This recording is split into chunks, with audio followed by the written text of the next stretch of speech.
everybody. We're back on our roundtable.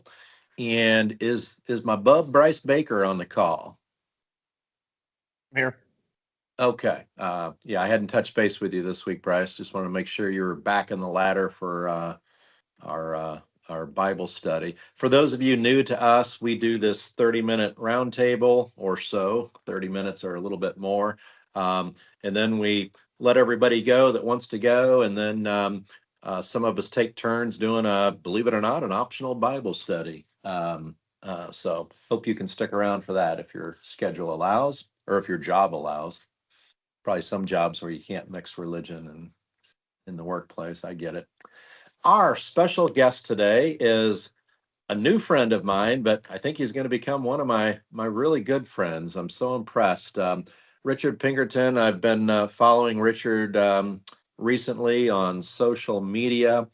More and more impressed every time I read some of his posts and information. In the pilot car industry, a lot of people have different opinions, but what I've really enjoyed over the years is finding, some of those pilot professionals who are professional, approachable, willing to discuss. And, a couple of them, Richard, that I'm sure you know these names that have been friends of mine and friends of the Roundtable over the years.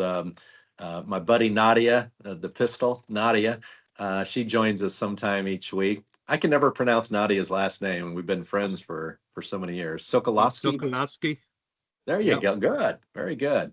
And then also a good friend over the years from the pilot industry, Isaac Kite. He's another name that a lot of folks know. But Richard, let's introduce you. He does really good route surveys. Yeah, just ask him. No, I'm just kidding, Isaac. Isaac's a confident man, and that's a good thing. He has every reason to be, as do you. So, Richard, want to welcome you to our group. And why don't we start, Richard, with I don't know if you want to dissect all these acronyms after your signature line here, but let's go back even further. As soon as you said Desert Storm and Desert Shield, you had me at hello. Let's talk about the military background first, Richard, and pay you respects. Well, we'll keep it simple. I was an 88 Mike, which is truck driver in the Army. Trained a lot of truck drivers over there in the sand. I was in Desert Shield and Desert Storm. When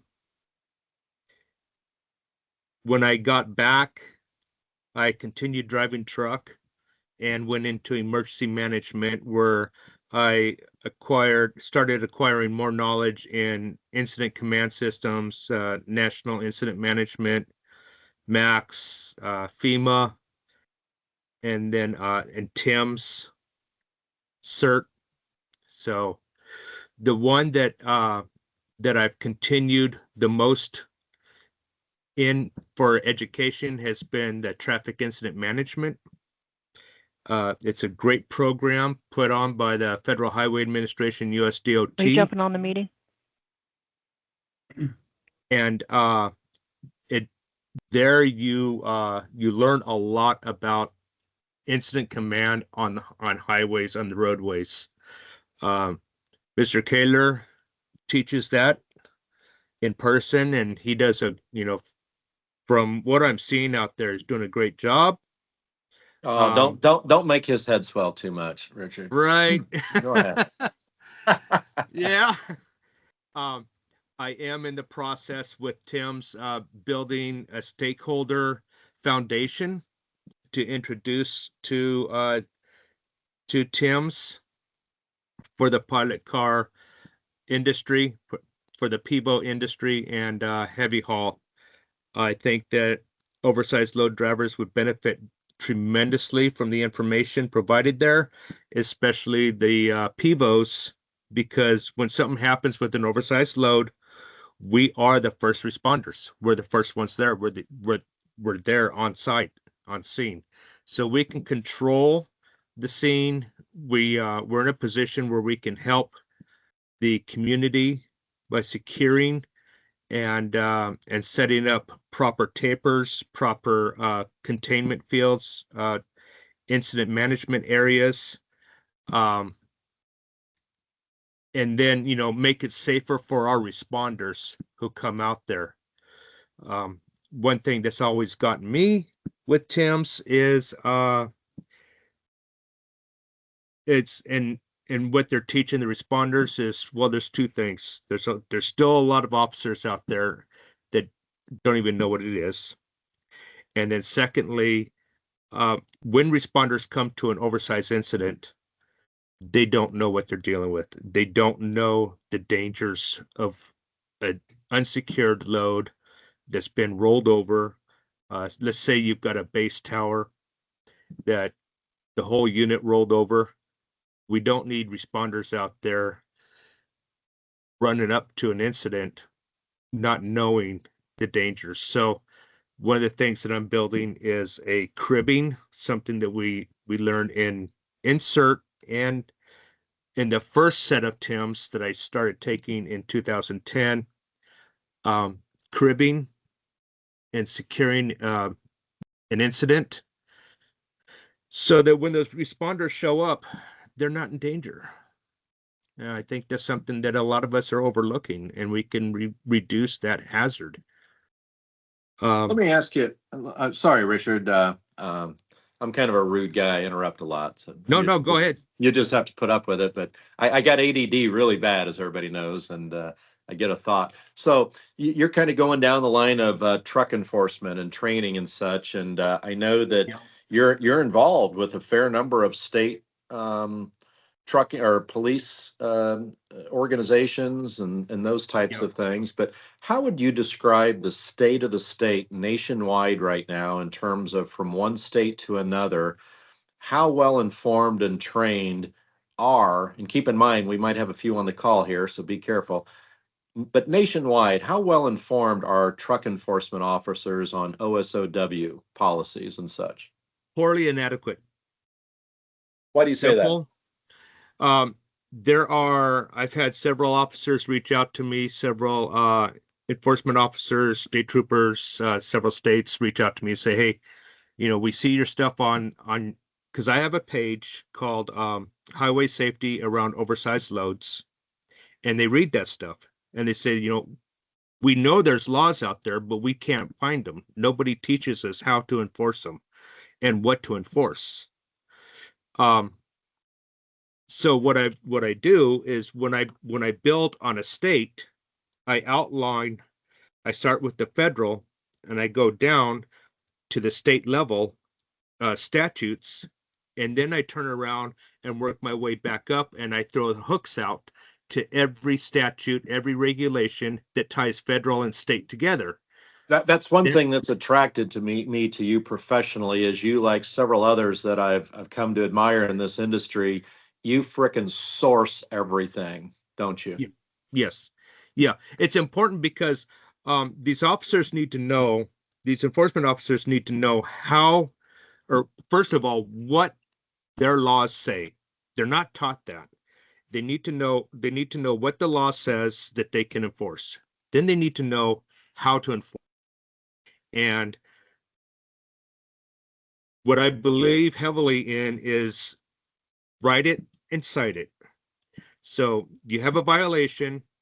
How do you cite it? This is how you cite it, officer. What I do is I post the regulation of the statute, the administrative rule, or the revised statutes, and then I do the research on how the officer in that particular jurisdiction is supposed to write the citation. Let me ask you this, Richard. Like Mr. Kaler there, when I was there, I would be asked to spend a couple of days here and there throughout the year with the state troopers, the truck enforcement officers. But I guess what I want to say in defense of the truck enforcement officers is my little chapter in the Illinois Vehicle Code on OSOW issues compared to the book, I can't even fit it on my camera screen, that they're responsible for. It's like night and day. So how in the world does does a competent state police agency, state trooper agency, balance that time between education versus doing their job? They can't. They can't. There's way too much information. These officers, these enforcement officers need liaisons. They need a liaison, just like the trucking industry has a liaison in the permitting offices. They have that state permit technician. That's essentially a liaison and bridges the federal regulatory gaps, the state regulatory gaps, and the effectiveness of the carrier. So, but we need enforcement liaisons to help these officers. Like, I'm available all 24/7. If an officer emails me or texts me or calls me, says, "Hey, look, I caught this pilot doing this, and this is, I've got it signed that's at 45 degrees. I can barely see the oversized load." I have to explain to them, look, your regulation states that it has to be 10 inches wide. If you stand back 500 feet, are you getting 10 inches field of view on that sign? Well, no. What are you getting? Maybe 5 or 6. Okay. So he's in violation. Sign, if it's up at 90 degrees, they can see the full sign, and the visibility is 100% as per required by code. So we work at it that way, and I work their thought process into that aspect. What's your website? I'm sorry. What's your website? Tina from Maryland was asking. Just type it in the chat when you get a chance, Richard. Okay, let me pull up my chat. Okay, this is mostly a permitting group, Richard. So let's turn our attention to permits for a moment, if we could. And again, you've got so much experience both on the industry side and interacting with law enforcement and state officials and such. What is the state of the state in terms of, we heard your rather blunt opinion on in general for truck enforcement offers nationwide. When it comes to reading, when it comes to reading and understanding and discerning the permits themselves, what do you see out there? What do you hear amongst truck enforcement officers' ability and capability of discerning permits? Okay, so per state, the officers they don't have an issue discerning the information on the permits. Okay. A lot of language is vague on the pilot car industry part. However, they can discern routes, and they're pretty adept at the comprehension of a permit. If you go into the carrier aspect, I mean, as a high pole and steerman, I am always instructing and teaching drivers, no, this is what the permit says, this is what you're thinking, but this is what it's saying.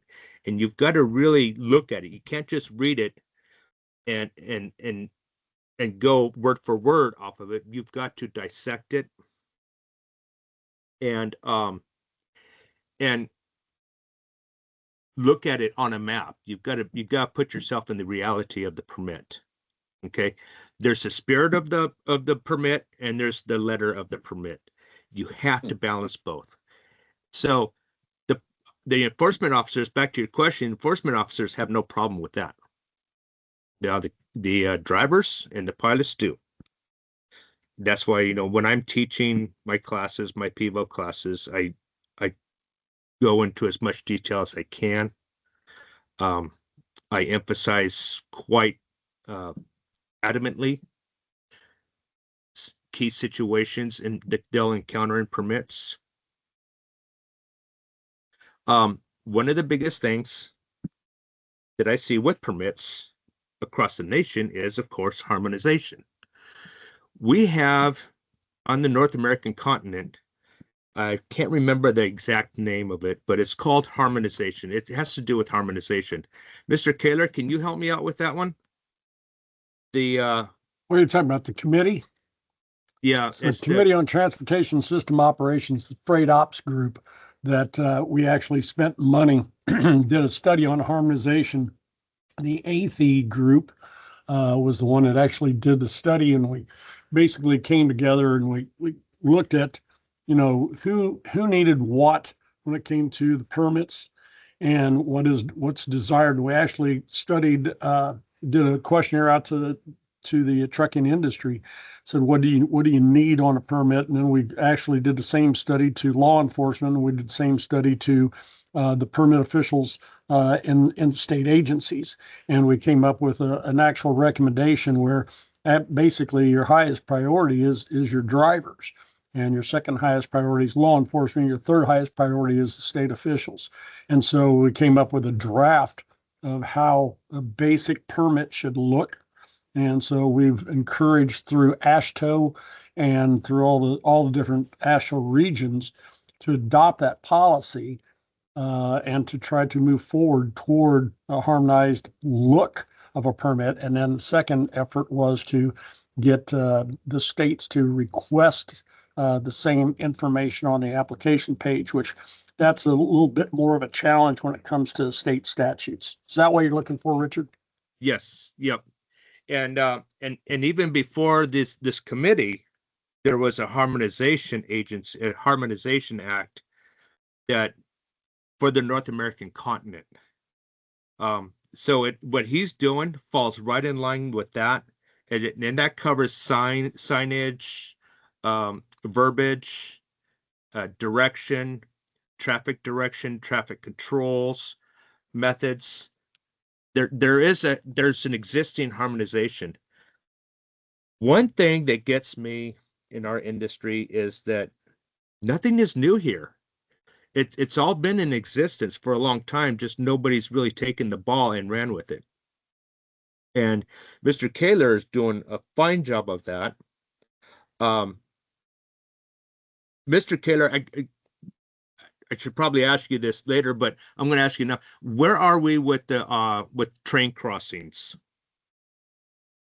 in your permitting? Have you put any new language in there? From the committee, no, the committee is not. For Illinois, I'm on a project where we're gathering axle spacings and ground clearance and trying to include that into a guaranteed route, similar to what we do with sag curves and height issues. So I'm trying to, I've got the data of all the railroad crossings and basically the degree of drop and angles, both in inches and in degrees. Back to about 125 feet from the edge of the railroad track, and the definition of what the railroad track is: one set of tracks, two set of tracks, three set of tracks, is it flat? And we've got that data collected. So now we're trying to incorporate that mathematical formula, which ATS actually helped us develop, and get that rear drive axle and the front axle from the trailer and the ground clearance, and put all that into a mathematical formula, and I'll be able to guarantee you a route from point A to point B with a ground clearance that is not going to hurt anything. Yeah, that's groundbreaking, Richard. And we've talked about that on the roundtable a couple of times recently, but that's just absolute groundbreaking, and hopeful it will spread to other states. It's surprising to me that, so let's take on railroad crossings. All right. I'm passionate about it. I don't believe it should be happening. I don't believe these collisions should be happening. When I analyze an incident report and build an RCA on it, a root cause analysis, I immediately build a correction class. So when I send out an RCA on an incident report, I do not send it out without a way of correcting and learning from it. So I do go through, and I know Mr. Kaler uses this website a lot, the FRA, Safety Data Landing. There's a lot of information in there. I don't understand why we don't have apps out there or some way of getting the information out to where people can pull up a railroad crossing, and in the information, it'll give the speed of the tracks and sometimes the grade.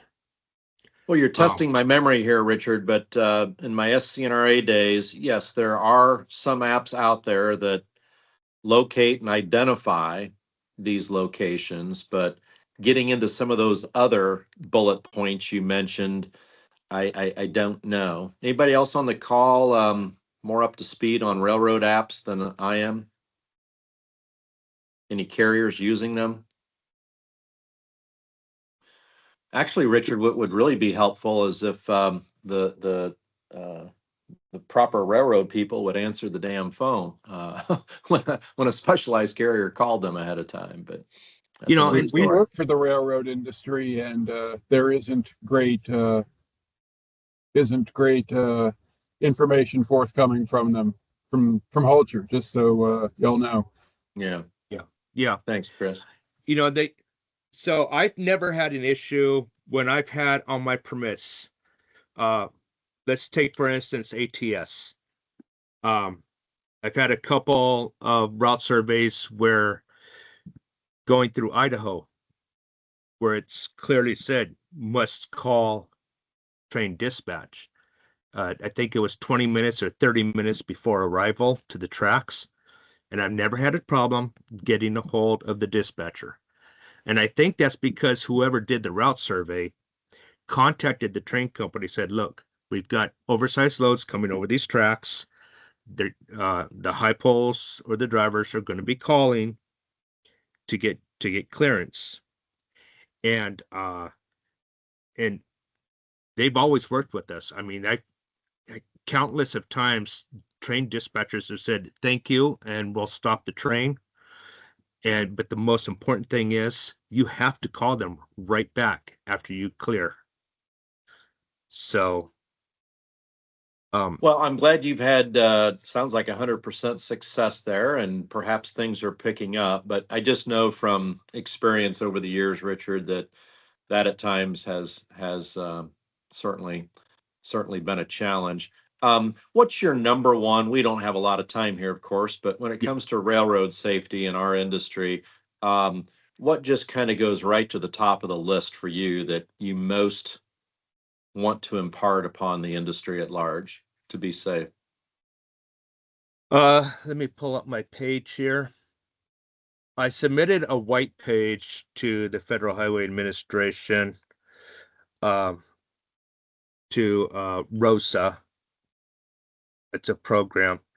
It outlines the duties, methodologies, and responsibilities of a pilot car when taking an oversized load across railroad tracks. In it, I do cite some recent incidents. The biggest thing is we need to enact training and certification for these, or impart into the certification process, training for pilots to escort these loads across railroad tracks the correct way. They're not, I mean, we have too many of them. I would have to say that over 90% pilots are not calling out whether the tracks are clear or not. They're not giving out the rise and run, which is easily calculable. Drivers, when I approach grades at tracks, I'll give a rise and run. It'll be whether a 4 and 50 or a 6 and 100. It lets him know, and then if he doesn't understand the rise and run, I'll just give him the degree of the grade. Say it'll be a 4% grade or an 8% grade, or it lets him know what to expect, whether he's got to stop and raise or not. Hey, Richard, you mentioned training, and you and I talked about training the other day, and I'm almost just as vigilant as you are about training, but let me be the devil's advocate and the elephant in the room. Number one, who's going to pay for this training, this advanced training? Okay, Who's going to enforce this advanced training?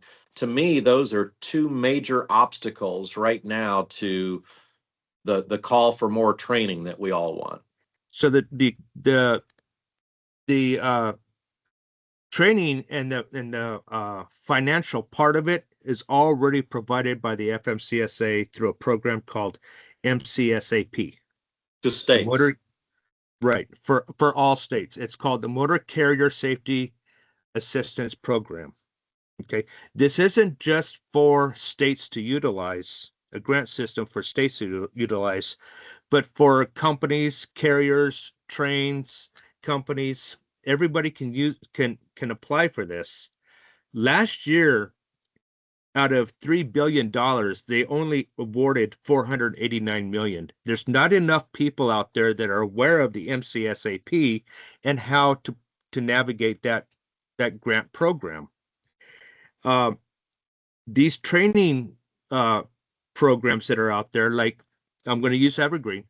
I just recently educated them on the existence of the MCSAP, and we can easily open up more training to accommodate these crossings. You know, teaching the pilots how to safely escort loads across tracks. Does that answer your question? Yeah, it does to some degree. And for the sake of time, I'm going to move. I could go all day on that, but I want to move to part two of my question. You and I talked about this the other day. While a few states are beginning to enforce the pilot industry a bit more, still, I think you'd have to admit nationwide, it's certainly not nationwide in terms of strict enforcement of pilots, making sure they have their certifications, their right safety equipment, their vehicles in check. Where's the impetus going to come, Richard, nationwide for enforcement of this advanced training that you're calling for? So when the states, as we all know, when the states gain their authority to issue permits is from the FMCSA and the Federal Highway Administration. We get them from the states get them from the federal authorities. They are required to meet certain safety protocols and safety training levels and certain safety certifications. These states, and I've heard it so many times, well, we can't afford to enact a pilot certification for our state. The money's already there, and you've already gotten money for it. Over the last decade or two, you've already gotten money for it. It's there. You have to use it.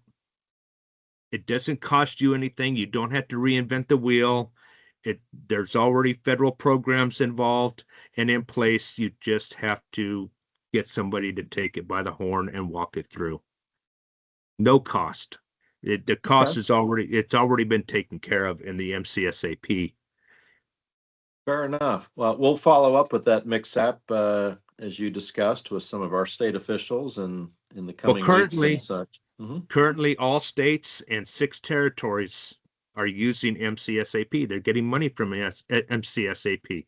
I'm amazed when you say that there is hundreds of millions of dollars not even being accessed, left on the table.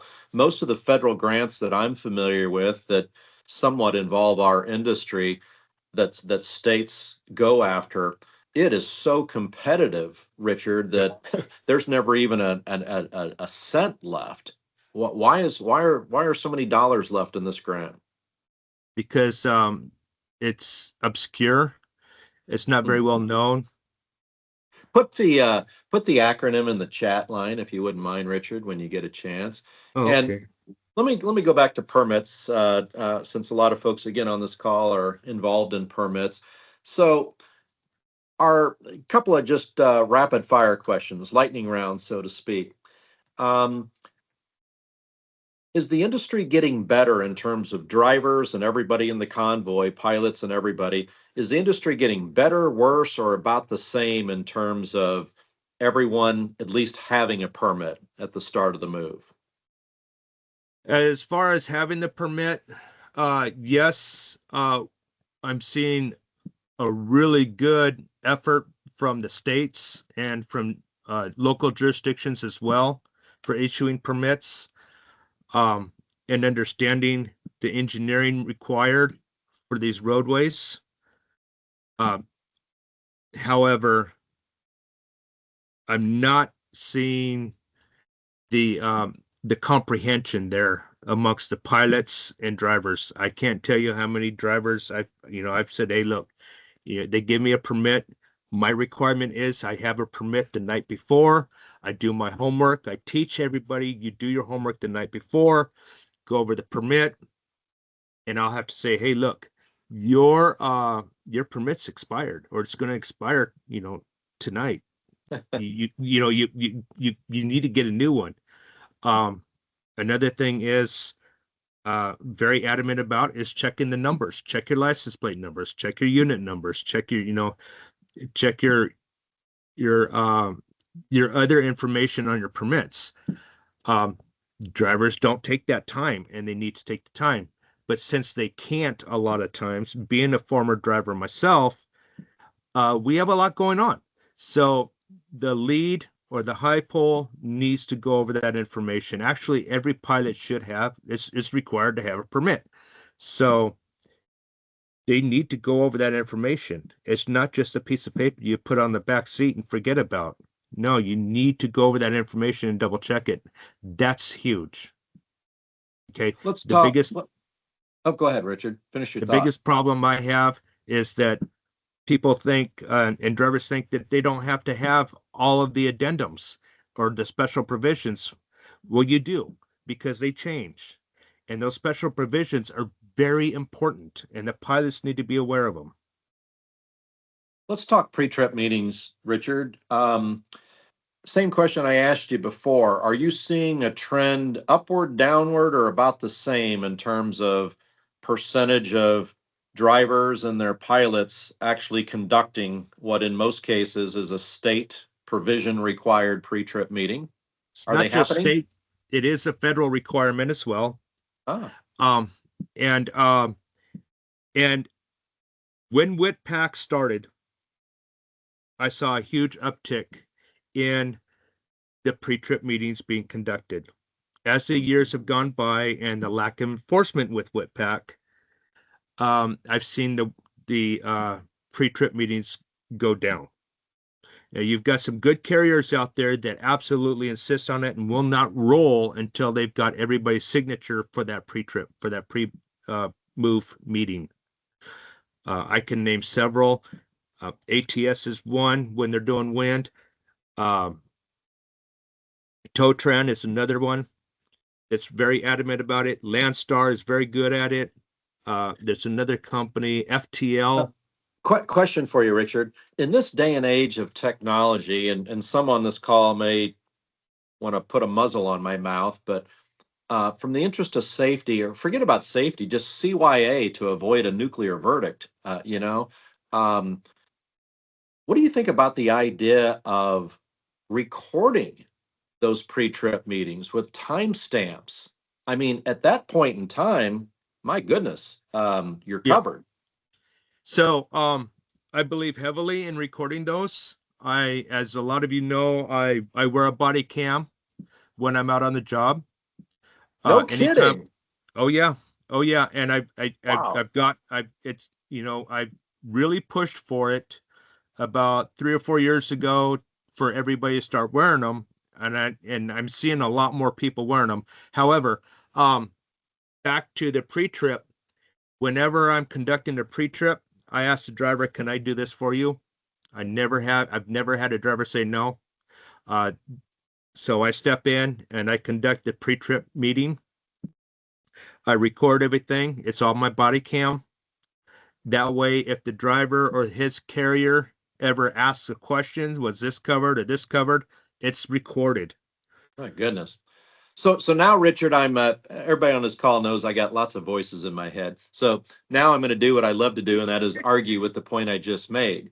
The flip side of what I suggested that I will hear sometimes from respected specialized carrier executives is, oh, no. The more you document and the more you record, is just all the more those ambulance chasing defendant attorneys have to, put the onus on you. I can understand that thought process. However, everything that we do, and this is part of Judith Sullivan just made a comment, pre-trip for oversized loads needs a separate training program. She is absolutely correct. We do need a separate training program for that. And we need to teach, when we do this, we need to teach legal defensibility. If we rely on the federal and state regulations and statutes, when we're conducting our meetings and we adhere to those standards and statutes, then we're building legal defensibility. So everything you say out there has to have legal defensibility. Everything you cite. If you tell a driver, you can't do this because of this, you need to say because of this statute, because of this code. One more question, Richard, before we run out of time. I want to come back to permitting again because so many in our group are involved in that. You're out on the road, well, not as much anymore, but you've been out on the road your whole career, in the trenches. You do a lot of training with these folks. What's your number one piece of advice to people on this call who many of them are responsible for managing the permitting teams that apply for the permits and put the permits in the hands of the folks out on the road? What's a big piece of advice you have for those folks? Aside from what's already being enacted and the committee's already in progress, I would have to say, that's a good one. One key point. Make sure your spacings are correct. How about that one? Yeah, I would have to say that that the process of order. I've had several, and recently I've had a couple of route surveys where carriers have contacted me, given me the wrong information, the wrong axle spacings, which are important when I'm doing my route survey, because I need to calculate bridge weights and stuff. The wrong measurements. I found that they lied in other states, flat out lied in other states just to get through, because they knew they weren't going to get pulled into scales. It's the biggest problem with all of that is that they will they'll do a last minute permit application. They'll start from the state that they're in, and they'll try to work to the state that they're going to. Where with a super load, it's so much more efficient to start from the delivery state, the delivery address, and work your way backwards. How can you know what state you're going into if you don't, what routes to take if you haven't cleared it with the state that you're delivering in? You see what I'm saying? There's a process of order there. Let me open up the line here in our last minute or two. Anybody got any questions or comments about what we've talked about as I scroll through Mr. Pinkerton's Facebook pictures? I think your pictures on your Facebook page, Richard, are fabulous. We got the GQ look here, the dad look, which is pretty cool. That's my babies. The farmer. Well, that's just me. That's me and me. I'm the mule. Oh, okay. There he is out on his route survey. I love the cigar. Oh yeah, I was steering at that time. And then here's a throwback to your excellent service to our country. That's when I was driving truck. Yep. And what's going on here on the back of your route survey truck? What is all that stuff? Okay, so I do route surveys. I'm a high pole and a steerman. I was running a lot up in Canada, so this is my Canadian setup with my Canadian lights. Of course, my antenna, my light bars. I always teach students, go with the most stringent code. If you see the cone, when you see the cones in the back, I only use 36-inch cones because they are more visible and they're the most stringent required. These little baby candy corn cones out there do absolutely no good. These big 36 inchers, nobody wants to run over them. So I got you. and then of course, what I'm seeing a lot of out there, if you look at my window, it says my company name on there. We're seeing a lot of crayons. The regulations in several states are very clear, and even federal. It cannot be a temporary wash off, something that could wash off. So when they're using crayon on their windows, it's unacceptable. It's violation. Yeah. It needs to be clearly legible. And there's a reason for it. You know, the general community needs to know who to contact. Well, Richard, it's been a pleasure. We're going to have you back again and again. And like we do Nadia and Isaac, they're kind of my go-to folks in this industry, as are you now. And I want to close by paying you a compliment publicly that I did privately the other day. And I learned of you because unfortunately it's part of my job to follow social media, LinkedIn and Facebook, about our industry. And well, let's just be real about this. The pilot industry, maybe the route survey industry a little bit, but the pilot industry, it's the wild, wild west. It gets pretty ugly. It gets pretty nasty out there in social media. And guys like you who write and put well-sourced documents, professional documents and opinions on these Facebook sites, you kind of stick out like not a sore thumb, like a great thumb.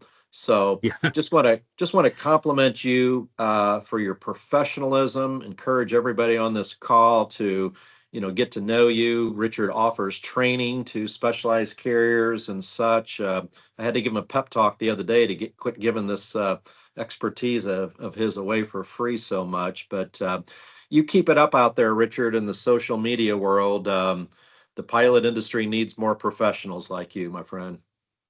Well, I try. I'm very passionate about incident reports and correct RCAs, and the correct methodology there involved.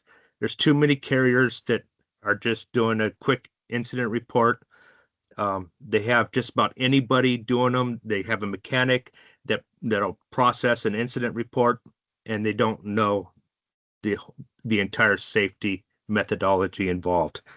So they can't build a proper RCA. Yeah, I had the opportunity to read some of Richard's training documents last weekend a little bit on Sunday, and they are darn good. They're thorough. They're well-sourced again, which I like. So, yeah, we'll look forward to having you back again in the future, Richard. Thank you, sir. Thank you, sir. All righty. That is going to conclude our roundtable. Oh, does anybody have any really quick permit state news updates? Any of our permit service friends on the call? Anything shaken across the country? I haven't seen anything in the last week or two. Okay. Gladys, I haven't seen an email from you lately. You asleep at the wheel? I am. I'm teasing with you. Okay. All right. With that, we're going to conclude things. I'll let everybody go.